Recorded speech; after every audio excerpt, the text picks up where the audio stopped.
Hello दोस्तों, आप सभी लोगों का आपके अपने यूट्यूब चैनल ऑनलाइन मैथ मस्ती में स्वागत है। दोस्तों, आज की इस वीडियो में हम पढ़ाएंगे प्रश्नावली 1.5 का क्वेश्चन नंबर 3। चलिए देखते हैं क्वेश्चन नंबर 3 क्या है। आपको याद होगा कि पाई को वृत्त की परिधि मान लीजिए सी और उसके व्यास मान लीजिए डी के अनुपात से परिभाषित किया जाता है। अर्थात मतलब पाई को हम क्या लिखेंगे, पाई इक्वल टू सी बटे डी है। यह इस तथ्य का अंतर्विरोध करता हुआ प्रतीत होता है कि पाई अपरिमेय है। इस अंतर्विरोध का निराकरण आप किस प्रकार करेंगे। ठीक है, तो क्वेश्चन तो अभी आपको समझ में नहीं आया होगा, तो चलिए हम बताते हैं ये कहना क्या चाह रहा है। कह रहा है कि जब हम pi equal to C upon D तो होता ही है, ये आपको पता है, नहीं पता तो ये भी जान लीजिए कि मतलब पाई का मान क्या होता है, सी बटे डी के बराबर होता है। ठीक है, तो वही कह रहा है, जब ये हम लिख दिए, जब pi equal to C upon D लिख दिए हैं, तो यह इस तथ्य का अंतर्विरोध करता हुआ प्रतीत होता है कि पाई अपरिमेय है। ठीक है, क्योंकि जब हम pi equal to C upon D लिख दिए तो कैसे कहेंगे कि ये अपरिमेय है, क्योंकि अब इधर का देखने से तो क्या लग रहा है, इधर को जो हम देख रहे हैं ये सी बटे डी क्या है, ये परिमेय संख्या लग रहा है, देखने में तो ही लग रहा है ना, ये पी बटे क्यू के रूप में है तो परिमेय संख्या है। और ये अपरिमेय कैसे हो गया, पाई हमारा क्या है, अपरिमेय कैसे हो गया, आप यही कहेंगे ना। वही कह रहा है इस अंतर्विरोध का निराकरण आप कैसे करेंगे, कैसे कहेंगे कि ये आपका क्या कथन सही है कि ये दोनों क्या है, अपरिमेय है। ठीक है, क्योंकि देखिए ये तो अपरिमेय है, लेकिन आप कहेंगे सी बटे डी, क्योंकि परिधि और व्यास निकलता है उसका मान कहेंगे आप हमेशा परिमेय संख्या के रूप में आता है, तो ये हमारा परिमेय हुआ। लेकिन वास्तव में क्या है, ये दोनों क्या हैं, अपरिमेय हैं। ठीक है, वास्तव में दोनों क्या हैं, अपरिमेय संख्या है, इसलिए क्या है, इसमें कोई अंतर्विरोध नहीं है, ये दोनों क्या है, अपरिमेय ही है। ठीक है, कैसे, चलिए आपको बताते हैं, ध्यान दीजिएगा। चलिए मान लीजिए कि आप एक 7 सेंटीमीटर त्रिज्या का एक वृत्त खींच रहे हैं। क्या खींचे हैं, 7 सेंटीमीटर त्रिज्या का एक वृत्त खींचे हैं। ये हमारा त्रिज्या क्या है, 7 सेमी है। जब त्रिज्या 7 है तो पूरा व्यास कितना हो जाएगा हमारा, 7 भी, यानी कितना हो जाएगा, 14 सेंटीमीटर होगा ना, ध्यान दीजिएगा। क्लियर, मतलब त्रिज्या यहाँ से ये 7 हमारा है तो व्यास क्या हो जाएगा, 14 हो जाएगा। क्लियर, तो इस चीज़ को ध्यान में रखें, हमेशा ध्यान रखिएगा। जब 14 सेंटीमीटर व्यास वाला कोई वृत्त आप खींचे हैं तो इसके परिधि को आप स्केल से या किसी अन्य उपकरण से जब भी मापेंगे तो आप इसका मान क्या पाएंगे 43.96 डॉट डॉट डॉट, यही पाते हैं। अब बस सुने, जब इसको आप नापेंगे तो 43.96 डॉट डॉट डॉट मतलब पाएंगे, तो क्या होगा, ये अपरिमेय संख्या के रूप में ही हमको मिलेगा। ठीक है, लेकिन हम सुविधा अनुसार क्या करते हैं, इसको सन्निकट मान लेते हैं 44। तो हम बोलेंगे कि जब व्यास हमारा 14 सेंटीमीटर है, इसका जब हम परिधि निकालेंगे तो इसका मान क्या आएगा, 44 सेंटीमीटर मान लेते हैं। ठीक है, तो इस कंडीशन में जब इसको हम 44 माने रहते हैं तो इसीलिए क्या होता है, वो परिमेय संख्या दर्शाता है। लेकिन वास्तव में होता क्या है, इसका मान 43.96 डॉट डॉट डॉट इस तरह बढ़ जाता है, क्या होता है, अपरिमेय संख्या के रूप में ही होता है। तो यानी कि कह सकते हैं pi equal to C upon D जो है, जब इसमें से एक हमारा परिमेय है तो ये 100% हमारा क्या होगा, अपरिमेय ही होगा। ठीक है, तो हम कह सकते हैं कि सी या डी या दोनों क्या हो सकते हैं, अपरिमेय हो सकते हैं। बात समझ गए। तो इसको लिखना क्या है, लिखेंगे, ध्यान दीजिएगा। यहाँ हल जब करेंगे तो आप क्या लिखेंगे, इसका कोई अंतर्विरोध नहीं है। ठीक है, यहाँ क्या है, मतलब ये दोनों अपरिमेय है, मतलब यहाँ कोई भी अंतर्विरोध नहीं हो रहा है, क्योंकि दोनों जब अपरिमेय है तो अंतर्विरोध हुआ कहाँ, ये कंडीशन हमारा, ये जो दिया गया है क्या है हमारा, सही है। ठीक है, तो इसका कोई अंतर्विरोध नहीं है, क्योंकि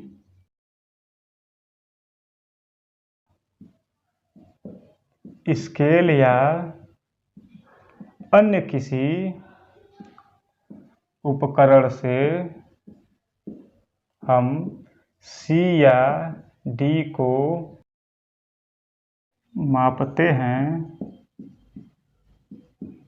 तो हम अपनी सुविधा अनुसार सन्निकट मान लेते हैं। वास्तव में सी या डी अपरिमेय होता है, जिसका हमें आभास नहीं होता। ठीक है, इसलिए पाई अपरिमेय है।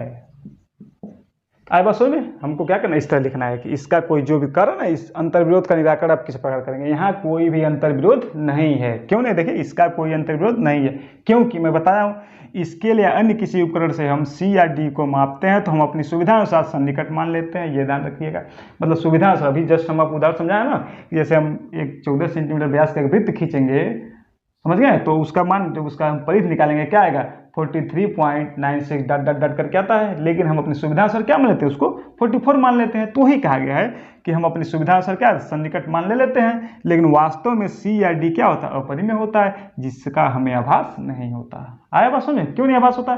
क्योंकि जब हम सन्निकट मान लेके जब हल कर देते हैं तो हमको लगता है वो परिमेय संख्या के रूप में, लेकिन वास्तव में क्या होता है, C/D भी क्या होता है, अपरिमेय संख्या ही होता है। तो आप इस तरह इसको लिख लेंगे। आशा करते हैं आपको समझ में आ गया है। ठीक है, चलिए देखते हैं हम अगला क्वेश्चन।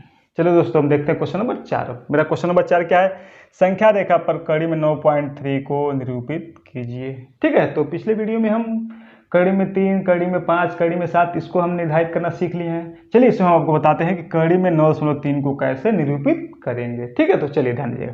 तो जब इसको हम हल करेंगे तो सबसे पहले आप ध्यान दीजिएगा कि क्या लिखा है, 9.3, मतलब कड़ी में जो भी संख्या रहे, 9.3, 10.5, 7.3, कुछ भी रहे, आप क्या करेंगे, उसी माप का क्या करेंगे, आप एक लाइन खींचेंगे। यानी कि 9.3 है तो आप यहाँ से क्या करेंगे, एक 9.3 सेंटीमीटर का क्या करेंगे, रेखा खींचेंगे। इसका लंबाई कितना है, 9.3 सेमी। ध्यान रखिए, इसका नाम दे देंगे AB। आया बात समझ में? तो सबसे पहले क्या करना है, जो मान कड़ी में जिस संख्या को निरूपित करना है उसी के बराबर, मतलब उतना सेंटीमीटर का क्या करते हैं, हम एक रेखा खींचते हैं। कड़ी में 9.3 को दर्शाना है तो हम यहाँ एक लाइन खींचेंगे, कितने का, 9.3 सेंटीमीटर का। बात समझ गए? अब दूसरा स्टेप आपको क्या करना है, B से क्या करना है, 1 सेंटीमीटर और इसको बढ़ा देना है। यहाँ मान लीजिएगा आप C। आया बात समझ में? पहला स्टेप, जितना जो दर्शाना है उतना लंबा एक रेखा खींचेंगे, उसका 1 सेंटीमीटर और हम क्या करते हैं, बढ़ा देते हैं। ठीक है, अब क्या करेंगे, हम AC का क्या करेंगे, इस जो रेखा जो AC है उसका हम अर्धक करेंगे। क्या करेंगे, अर्धक। तो अर्धक करने आपको आता है? नहीं आता तो हम बताते हैं। आप क्या करेंगे, यहाँ जो है प्रकार का अपने नोक रखेंगे, जो प्रकार होगा उसका नोक रखेंगे। नोक रख के आप फिक्स पकड़े रहिएगा और यहाँ पेंसिल को आधे से अधिक दूरी ऐसे बढ़ा लीजिएगा, मतलब यहाँ तक पेंसिल का नोक इसको बढ़ा के खींचते हुए यहाँ आधे से अधिक दूरी बढ़ा लीजिएगा। अब क्या करेगा, एक ऐसे यहाँ नोक मत हिलाइएगा, प्रकार का नोक यहाँ फिक्स रखिएगा और पेंसिल का नोक यहाँ तक बढ़ा लीजिएगा। अब उसको उठा, नोक मतलब यहाँ नोक फिक्स रखिएगा, पेंसिल को उठा के एक चाप यहाँ लगाइएगा और एक चाप ऐसे नीचे की तरफ लगा लीजिएगा। क्लियर? अरे समझ लो, प्रकार का नोक यहाँ रहेगा, पेंसिल को इस तरह इसको फैला के बढ़ा लेंगे यहाँ तक। जब यहाँ तक बढ़ा लेंगे तब इसको पेंसिल, इस मुंह को थोड़ा उठा के यहाँ ऊपर एक चाप यहाँ लगा देंगे और एक चाप यहाँ लगा देंगे। क्लियर? अब जो ये नाप हम किए थे उसको हिलाएंगे नहीं, मतलब उसको घटाएंगे बढ़ाएंगे नहीं। अब प्रकार के नोक को यहाँ से उठा के बस वही सीधे हिलाएंगे नहीं, उसको फिक्स रखे रहेंगे। उसी नोक को उठा के अब यहाँ रखेंगे, प्रकार का नोक अब C पॉइंट पे रखेंगे और पेंसिल का नोक जो भी होगा पेंसिल को यहाँ ले आए, इस रेखा पे ऐसे काट देंगे और नीचे इस तरह काट देंगे। है बस में प्रकार का नोक यहाँ रखेंगे, फिक्स रखेंगे। और जब इसको उसी जो ये चाप हम लिए थे, जो दूरी मापे थे, यहाँ 2 चाप लगाए थे, इसको हम हिलाएंगे नहीं, इसको फिर घुमा के C पॉइंट पे ले जाएंगे प्रकार का नोक और फिर इसी जो चाप हम पहले काटे उसी पे दोबारा हम काटेंगे। इसको क्या करेंगे, अब हम स्केल से ऐसे लाइन खींच लेंगे। आया बात सुन, यही हमको मिल गया इस लाइन का अर्धक पॉइंट, मतलब मिड पॉइंट मिल गया है। ठीक है, इतना कर लेंगे। अब क्या करिएगा, यहाँ लगना प्रकार का नोक, अपने प्रकार का नोक यहाँ रखिएगा, पेंसिल का नोक आप या तो यहाँ नाप लीजिएगा या तो इधर नाप लीजिएगा, कोई दिक्कत नहीं। कहीं से नाप के, जैसे प्रकार का नोक को यहाँ रखा और एक लोग पेंसिल को यहाँ से नापे हैं तो या इस तरह ऐसे खींच दीजिए। ठीक, या प्रकार का नोक यहाँ रख के पेंसिल का नोक यहाँ रख के ऐसे खींच दीजिए, दोनों चीज़ें कही है। आ जाएगा करने। अब क्या करना आपको, जो ये B पॉइंट है यहाँ हम चांदे की सहायता से एक 90 अंश का कोण बना देंगे। कितने अंश का, 90 अंश का कोण बना देंगे। बनाने आता है, चांदे को सेंटर में रखिएगा, बीच वाले पॉइंट को मिला दीजिएगा, 90 ऊपर देखिएगा मार्किंग कर दीजिए, लेकिन मिलाइएगा आप यहाँ तक। मिला दिए? क्लियर? अब क्या करेंगे, इसको मान लीजिए, अब क्या करेंगे, यहाँ से इसको हम मिला देंगे। आए पास में ये जो लाइन हमको मिलेगी इसका नाम दे दें हम D दे दें और यहाँ O नाम दे दें, कोई दिक्कत नहीं। ये जो B और D है यही हमारा क्या होता है, कड़ी में 9.3 होता है। आया बात समझ में? लेकिन ये तो भी यहाँ दर्शाना है, हमको संख्या रेखा पे दर्शाना है, तो आप क्या करेंगे, इसको ऐसे डॉट डॉट डॉट इसको बढ़ा लीजिएगा।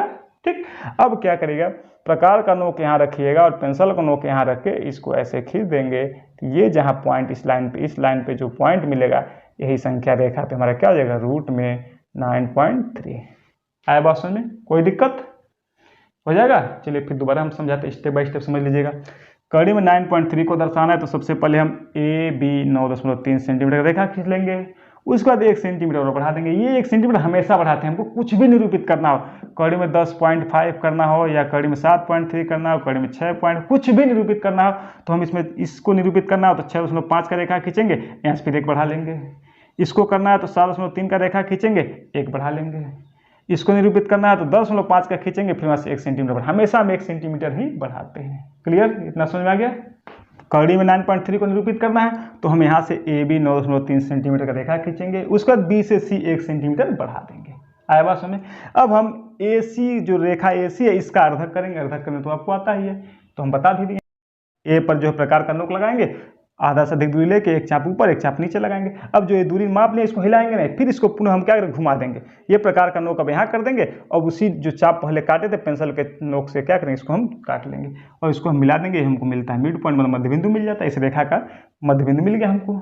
अब यहाँ से क्या करेंगे, यहाँ प्रकार का नोक लगाएंगे, या यहाँ से आप सी बिंदु माप लीजिए या यहाँ से आप ए नाप लीजिए, किस तरह का अर्ध मतलब क्या अर्धवृत्त खींच लेंगे। क्लियर।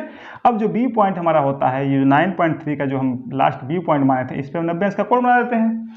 यही जो जब इस जो चाप पे जहाँ मिलता है, मतलब ये 90 अंश का कोण इस तरह बनाएंगे, यही पॉइंट जो है चाप पे कट करता है, वहाँ से यहाँ ये दूरी कितने होती है, कड़ी में 9.3 होता है। ठीक है, जो ये अर्धवृत्त को जो ये टच करता है, ये बी से जो 90 अंश का कोण बनाएंगे, जो ये लाइन अर्धवृत्त पे टच करेगा, वहाँ एक डी पॉइंट मिल गया। ये डी बी का मान ही कितना होगा, कड़ी में 9.3। लेकिन इसको हमको संख्या रेखा पे दर्शाना है, इसीलिए क्या करते हैं, फिर यहाँ प्रकार का नोक लगाएंगे और यहाँ पेंसिल का नोक लगाएंगे। यहाँ से हम क्या करते हैं, ऐसे चाप नीचे गिरा देते हैं। ये हमारी संख्या रेखा पे जहाँ टच करता है वही पॉइंट हमारा क्या हो गया, 9.3 रूट में हो गया। इस तरह इसको दर्शा लेंगे। ओके दोस्तों, तो आशा करता हूँ ये भी आपको समझ में आया है। यदि समझ में नहीं आया है तो आप कमेंट जरूर करिएगा, तो हम एक वीडियो क्या करेंगे, हम कॉपी पे इसको प्रकार पेंसिल और चांदे की सहायता से हम बना देंगे। ठीक है, तो आपको और अच्छी तरह समझ में आ जाएगा। तो कमेंट जरूर करिएगा कि इस तरह आपको समझ में आया है कि नहीं। ठीक है, तो चलिए अब देखते हैं क्वेश्चन नंबर 5। मेरा क्वेश्चन नंबर 5 क्या है, निम्नलिखित के हरों का परिमेकरण कीजिए। मतलब जो ये संख्या दिया गया है इसमें हर का परिमेकरण करना है। ठीक है, तो मतलब क्या होता है, चलिए समझिए। चलिए पहला हल करते हैं हम। क्या दिया गया है, पहला 1/7 क्या कर रहा है, हरों का परिमेकरण कीजिए। मतलब जो हर में जो संख्या दिया गया है उसका परिमेकरण, मतलब उसी संख्या का फिर ऊपर नीचे क्या करते हैं, गुणा करते हैं। कब करते हैं, जब केवल कड़ी में संख्या, जैसे कड़ी में अकेला संख्या कड़ी में 7 है तो इसमें क्या करते हैं, हम ऊपर कड़ी में 7 बटे नीचे कड़ी में 7 से गुणा कर देते हैं। ठीक है, एग्जाम्पल समझिएगा। मान लीजिए एक कोई नंबर आएगा 1/2 कड़ी में 7 है तो इसका हर का परिमेकरण करना है तो आप कड़ी में 7 बटे कड़ी में 7 गुणा कर सकते हैं।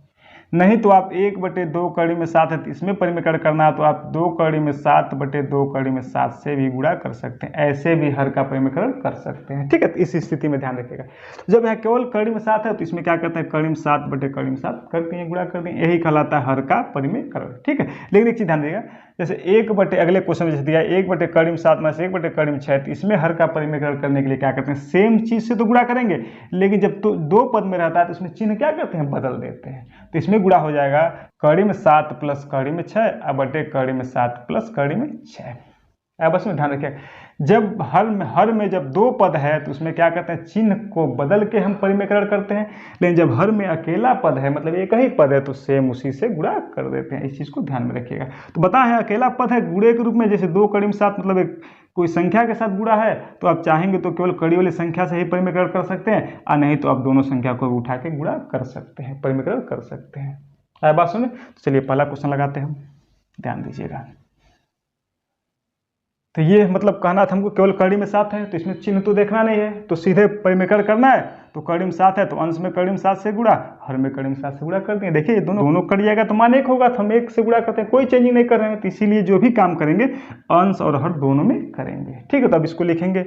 ऊपर क्या हो जाएगा, कड़ी में 7 और 1 का गुणा होगा तो कड़ी में 7 हो जाएगा। और ये ध्यान दीजिएगा, कड़ी में 7 और कड़ी में 7 का गुणा करेंगे तो क्या होगा, 7 होगा। तो ये हम आपको बता भी चुके हैं कि जब कड़ी में जब दोनों सेम संख्या होती है उसका गुणा करते हैं तो कड़ी हट जाता है, दोनों क्या होता है, 7 रहता है। क्यों होता है ये भी बता चुके हैं, क्योंकि जब इन दोनों का गुणा करेंगे तो ये कड़ी में 49 लिखेंगे, फिर जब इसको तोड़ेंगे तो 7 × 7 लिखेंगे, 2 का जोड़ा बना के बाहर भेजेंगे, 7 आ जाएगा। ठीक है, तो इसलिए हमेशा ध्यान रखिएगा, जब दो सेम संख्या कड़ी में हो उनका गुणा जब करते हैं तो वही संख्या आ जाती है। क्लियर। तो चलिए देखते हैं दूसरा। चलिए दूसरा देखिए क्या है। दूसरा क्या दिया है, 1/7 माइनस कड़ी में 6। हम बताए हैं जब एक पद में है, केवल एक पद है तो सीधे उसी संख्या से गुणा कर देते हैं, लेकिन जब दो पद में होता है तो हम चिन्ह बदलते हैं। तो इसमें परिमेयकरण करेंगे तो क्या होगा, गुणे कड़ी में 7 प्लस कड़ी में 6 हो जाएगा, बटे कड़ी में 7 प्लस कड़ी में 6। बात समझ में आ गया। अब जब गुणा करेंगे तो ऊपर इसका 1 में गुणा करेंगे तो कोई दिक्कत नहीं, यही आ जाएगा, कड़ी में 7 प्लस कड़ी में 6 आ जाएगा। अब बटे इन दोनों का गुणा करेंगे तो ध्यान दीजिएगा, इसको लिखेंगे ऐसे ब्रैकेट में कड़ी में 7 माइनस कड़ी में 6, और इसको लिखेंगे कड़ी में 7 प्लस कड़ी में 6। अब देखिए क्या हो जाएगा, कड़ी में 7 प्लस कड़ी में 6 बटे, ये कोई फार्मूला है याद है, किसी का फार्मूला है याद आ रहा है। देखिए एक कोष्टक में a प्लस बी और दूसरे कोष्टक में a माइनस बी होते हैं, किसका फार्मूला होता है, ये a square minus B square का फार्मूला होता है ना।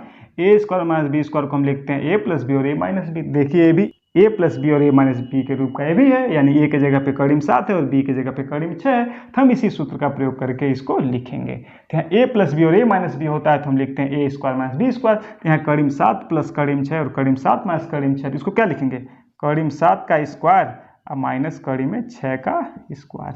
क्लियर, बात समझ में आ गया। इसी सूत्र का हम प्रयोग किए हैं। ओके, तो चलिए देखिए आगे देखिए। अब क्या करेंगे, जब इसको हल करेंगे हम तो ऊपर तुम्हारा वही रहेगा, कड़ी में 7 प्लस कड़ी में 6 ही रहेगा। अब ध्यान दीजिएगा, कड़ी में 7 का स्क्वायर मतलब कड़ी में 7 गुणे कड़ी में 7, दोनों सेम संख्या है, तो बोले ना कड़ी में 7 का स्क्वायर क्या हो जाएगा, यानी कड़ी में 7 गुणे कड़ी में 7, दोनों सेम है, फिर यानी मान किसका, इसका क्या होगा, 7 ही होगा, तो इसको लिखेंगे 7। कड़ी में 6 का स्क्वायर, कड़ी में 6 गुणे कड़ी में 6, यानी दोनों सेम संख्या है कड़ी में, इसका गुणा हो जाएगा 6, तो 7 माइनस 6। बात समझ गए। तो इसका मान क्या आएगा, कड़ी में 7 प्लस कड़ी में 6 अब बटे 1, कोई मतलब नहीं है, ये हमारा क्या हो गया, आंसर हो गया। आया बात समझ में। चलिए देखते हैं अब तीसरा। चलिए तीसरा देखिए क्या दिया है मेरा। तीसरा क्या है, 1 बटे कड़ी में 5 प्लस कड़ी में 2, सेम है दूसरे की तरह ही है। यहाँ कड़ी में 5 प्लस कड़ी में 2, तो परिमेयकरण करेंगे तो क्या होगा, संख्या तो सेम ही रहेगा, कड़ी में 5 लेकिन चिन्ह बदल जाएगा, माइनस कड़ी में 2 हो जाएगा। ठीक है, बताया ना, ये कड़ी में 5 माइनस कड़ी में 2। जब दो पद है तो चिन्ह बदलता है, जब एक पद है तो सेम उसी संख्या से गुणा कर देते हैं। इसमें भी सेम संख्या तो ही होता है लेकिन चिन्ह बदल जाता है। क्लियर। चलिए देखिए, जब इसमें 1 से गुणा करेंगे तो वही संख्या आ जाएगा, तो यानी कड़ी में 5 माइनस कड़ी में 2 ही होगा, बटे ये फिर ध्यान रखिएगा, ये a प्लस बी और a माइनस बी सेम उसी रूप का है जो भी पीछे बताए हैं। इसमें भी हम सूत्र का प्रयोग करेंगे तो क्या होगा, ये a का स्क्वायर, a की जगह कड़ी में 5 है तो यानी कड़ी में 5 का स्क्वायर, और माइनस b का स्क्वायर होता है तो माइनस मतलब b के जगह पे कड़ी में 2 है तो कड़ी में 2 का स्क्वायर। क्लियर, आगे समझ में। अब चलिए, ये कड़ी में 5 माइनस कड़ी में 2 ही रहेगा, कड़ी में 5 का स्क्वायर 5, समझ में आ रहा है, ज़्यादा समझाने की जरूरत है नहीं। अब माइनस कड़ी में 2 का स्क्वायर 2, आ रहा समझ में ना। चलिए ये लिखेंगे कड़ी में 5 माइनस कड़ी में 2, अब बटे 5 में 2 गया 3, बस यही मेरा क्या हो गया, आंसर हो गया। आया बात समझ में। चलिए देखिए क्वेश्चन नंबर 4 मेरा क्या है, हल करिए चौथा। 1 बटे कड़ी में 7 माइनस 2 है, ठीक है, तो यहाँ दोनों संख्या कड़ी में है नहीं, तब पर भी आप परिमेयकरण करेंगे तो क्या करेंगे, बस गुणे कड़ी में 7 प्लस 2 अब बटे कड़ी में 7 प्लस 2। ठीक है, ध्यान रखिएगा, दोनों संख्या कड़ी में तब पर भी आप इसी दोनों संख्या से गुणा करेंगे, चिन्ह बदल देंगे। ओके, तो ऊपर गुणा हो जाएगा, क्या हो जाएगा, कड़ी में 7 प्लस 2 ही रहेगा, नीचे सेम चीज़ है, a प्लस बी और a माइनस बी, वही फॉर्मूला का प्रयोग करेंगे। तो a की जगह में कड़ी में 7 है, कड़ी में 7 का स्क्वायर, माइनस b की जगह क्या है 2 है, 2 का स्क्वायर। ठीक है, आगे देखिए क्या हो जाएगा, ये कड़ी में 7 प्लस 2 रहेगा, ये क्या हो जाएगा, कड़ी में 7 का स्क्वायर 7, अब देखिएगा माइनस 2 का स्क्वायर क्या होगा, 2 दूनी 4। क्लियर, तो क्या हो जाएगा, ये कड़ी में 7 प्लस 2 अब बटे 7 में 4 गया 3, ये मेरा क्या हो गया, आंसर। है बात समझ में। ओके दोस्तों, आज की वीडियो में बस इतना है। वीडियो अच्छा लगा हो तो एक लाइक करिएगा, शेयर करिएगा, और जो लोग चैनल पे नए हैं चैनल को सब्सक्राइब कर लें और बेल आइकन दबाना मत भूलिएगा, क्योंकि मैं इस तरह का मजेदार वीडियो बनाऊंगा और आपको सबसे पहले नोटिफिकेशन मिलेगा और आप अपनी तैयारी रख सकते हैं। ओके दोस्तों, और कमेंट जरूर करिएगा कि आपको क्या समझ में नहीं है। ओके दोस्तों, बाय बाय।